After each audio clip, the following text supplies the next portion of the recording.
d'intimidation que j'ai subies au secondaire. Ça a commencé en secondaire 1. Ça s'est terminé en secondaire 3 vers la fin de l'année.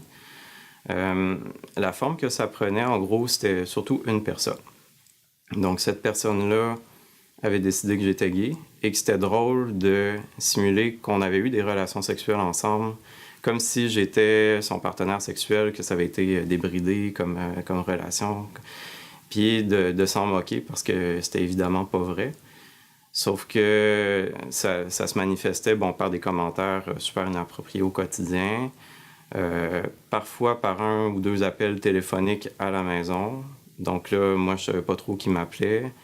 Il y en a des fois qui se faisaient passer pour mes amis. Puis là, je me doutais qu'il y avait quelque chose qui marchait pas. Mais c'était de me faire sentir différent, rejet, pas accepté par la masse. Ma stratégie, à ce moment-là, c'était d'ignorer. Mais ça a pas marché. Donc, ce qui a fini par marcher, c'est qu'il y a un de mes amis qui voyait ça aller depuis 3 ans.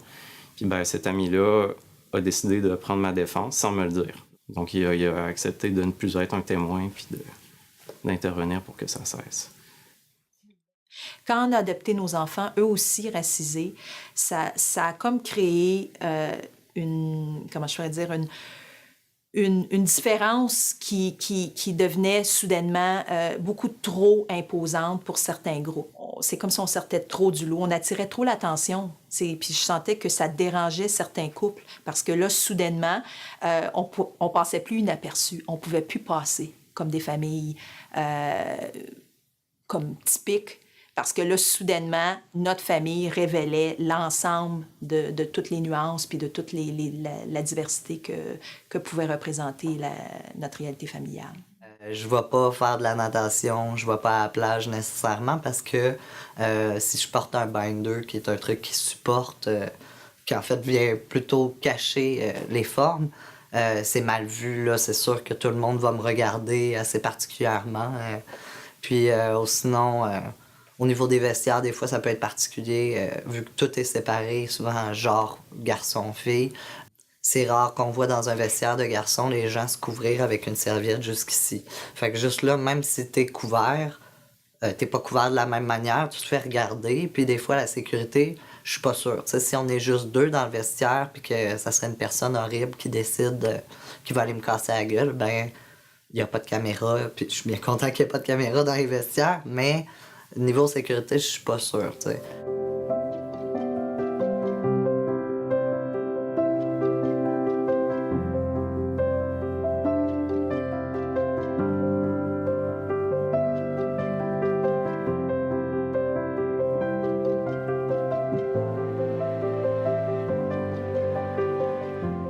On parle du début des années 70. J'avais un ami de collège qui avait été agressé sur la rue.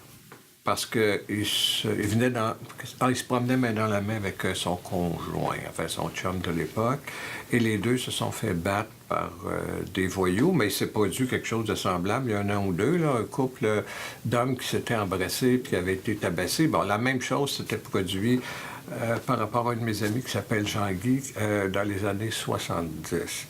Donc, j'étais très conscient que ça, c'était possible.